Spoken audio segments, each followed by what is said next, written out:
नमस्कार, मैं डॉक्टर उषा शर्मा, सह आचार्य SRK कॉलेज राजसमंद से। आज हम भाषा विज्ञान पर विचार व्यक्त करते हैं। भाषा वास्तव में मानव के अंत तक भाषा का जीवन में महत्व व्याप्त होता है। जीवन का कोई पल भाषा के बिना नहीं व्यतीत हो सकता। भाषा का व्यक्तिगत पक्ष जितना महत्वपूर्ण है, उतना ही सामाजिक पक्ष भी महत्वपूर्ण है, क्योंकि व्यक्ति अकेला न तो भाषा का निर्माण कर सकता है और ना ही भाषा की अभिव्यक्ति कर सकता है। और दूसरा सत्य यह भी है कि भाषा विकासशील है। कुछ लोग भाषा को पैतृक संपत्ति स्वीकार करते हैं।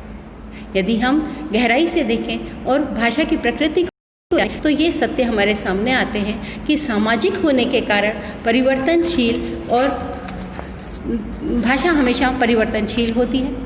भाषा हमेशा कठिनता से सरलता की ओर प्रवाहित होती है, क्योंकि हम देख रहे हैं जिस प्रकार से लौकिक संस्कृत से वैदिक संस्कृत और फिर संस्कृत से पाली भाषा, पाली से प्राकृत और प्राकृत से अपभ्रंश तथा अपभ्रंश से हिंदी तक का जो प्रवाह है वह यह इस सत्य को प्रकट करता है कि भाषा हमेशा परिवर्तनशील और बहता हुए पानी की समान होती है।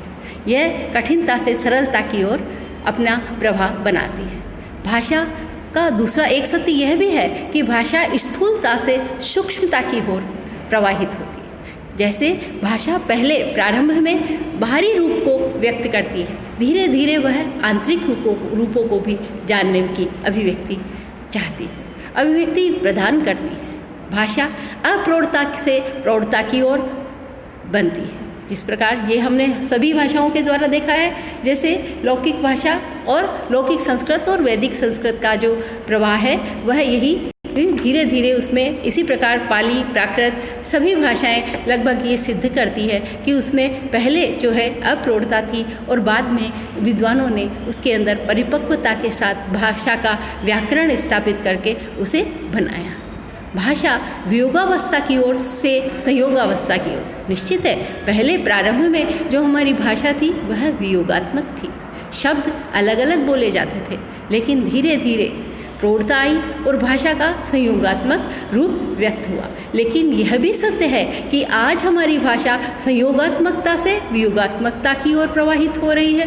जैसे संस्कृत से हिंदी का जो रूप आज हमारे सामने है वह एक एक बात को, एक एक शब्द को पूरी स्पष्टता से व्यक्त करने में अपनी वियोगावस्था को व्यक्त करता है। भाषा कि ये सारी जो प्रकृतियाँ हैं वो हमें भाषा के स्वरूप से परिचित करवाती है।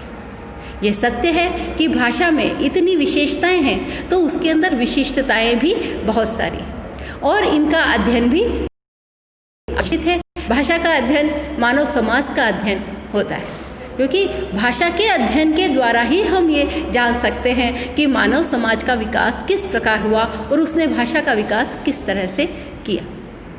ये सभी भाषाओं में समान रूप से विशिष्टताएं पाई जाती हैं। यदि हम इसकी विशेषताओं के अंदर देखते हैं तो इसका पहला जो रूप है वो पता लगता है कि भाषा एक संघटना है और सुव्यवस्थित योजना है। भाषा का विकास किसी व्यक्ति के, जिस प्रकार किसी ने कोई पुस्तक लिख दी या कोई आविष्कार कर दिया, इस तरीके से भाषा का विकास नहीं हुआ। भाषा का विकास एक व्यवस्थित योजना के अंतर्गत हुआ। धीरे धीरे जैसे जैसे मानव का विकास होता गया, भाषा का भी उसी प्रकार से विकास हो गया और मनुष्य ने उसकी मर्यादाएं बनाई है, निश्चित की ये मर्यादाएं। आदमी समाज से ही सीखता है और समाज में ही इसका उपयोग करता है। वह समाज से ही भाषा का निर्माण करता है और समाज में ही, जैसे कि हमने देखा पत्ता, पत्र, ये शब्द जो है वो एक निश्चित प्रक्रिया के अंतर्गत बनते चले गए और बहुत सारे शब्द जो आज हमारे सामने दिखाई देते हैं वे सारे शब्द भी इन्हीं प्रक्रियाओं की अंतर्गत निर्मित और समाज के सामने आते रहे।